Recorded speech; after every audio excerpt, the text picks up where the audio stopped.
సంబంధించినటువంటి వార్తను ప్రధానంగా హైలైట్ చేశారు. ఫలించిన లోకేష్ పాదయాత్ర 3132 కిలోమీటర్లు సాగిన యువగళం.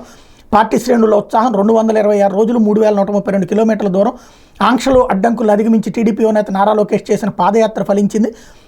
రాష్ట్రంలో రాజకీయ వాతావరణం స్తబ్దుగా ఉన్న సమయంలో యువగళం పేరుతో నిర్వహించిన పాదయాత్రలో నిప్పులు చిమ్మారు. పార్టీ శ్రేణుల్లో ఒక ఊపు తెచ్చి ఉత్సాహాన్ని నింపారు. అసెంబ్లీ ఎన్నికల సమరానికి వారిని సన్నద్ధం చేశారు.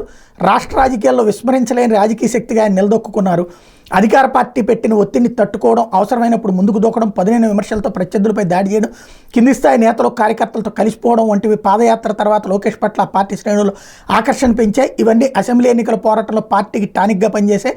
గతేడాది జనవరి 27వ తేదీన తన తండ్రి చంద్రబాబు ప్రాతినిధ్యం వహిస్తున్న కుప్పం నియోజకవర్గం నుంచి లోకేష్ పాదయాత్ర ప్రారంభించారు.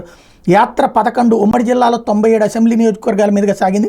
232 మండలాలు, మున్సిపాలిటీలు, 2028 గ్రామాలను ఆయన సందర్శించారన్నటువంటి వార్తని ఇక్కడ ప్రధానంగా హైలైట్ చేశారు. లేకపోతే ఓచకోత అంటూ టీడీపీ కూటమి అసాధారణ విజయం, చరిత్రలో ఎరుగని స్థాయిలో సీట్లు అన్నటువంటిది. అట్లాగే వైసీపీ నెగ్గిన స్థానాలు కేవలం 11. అరకు, పాడేరు, ఎర్రగొండపాలెం, బద్వేలు, రాజంపేట, పులివెందుల, మంత్రాలయం, ఆలూరు, తమ్మళ్లపల్లె, పొంగనూరు, దర్శి అన్నటువంటి వార్తని ఇక్కడ ప్రధానంగా హైలైట్ చేశారు. అయితే మోడీ చంద్రబాబు పరస్పర అభినందనలు. ఎన్నికల్లో విజయం సాధించినందుకు ప్రధాని నరేంద్ర మోడీ, తెలుగుదేశం పార్టీ అధినేత చంద్రబాబు పరస్పరం అభినందనలు తెలుపుకున్నారు. మంగళవారం మధ్యాహ్నం ఇక్కడ తన నివాసం నుంచి ప్రధాని మోడీకి చంద్రబాబు ఫోన్ చేశారు. జాతీయ స్థాయిలో ఎన్డీఏ కూటమి 3వసారి అధికారంలోకి రాబోతున్నందుకు ప్రధానికి చంద్రబాబు అభినందనలు తెలిపారు. మోడీ కూడా ఆంధ్రప్రదేశ్లో సాధించిన విజయాలకు చంద్రబాబుని అభినందించారు. ఎన్నికల ఫలితాలు తీరుతెన్నులపై వారిద్దరూ కొంతసేపు మాట్లాడుకున్నారు. ఆ తర్వాత చంద్రబాబు కేంద్ర హోంమంత్రి అమిత్ షాతో కూడా ఫోన్లో మాట్లాడారు.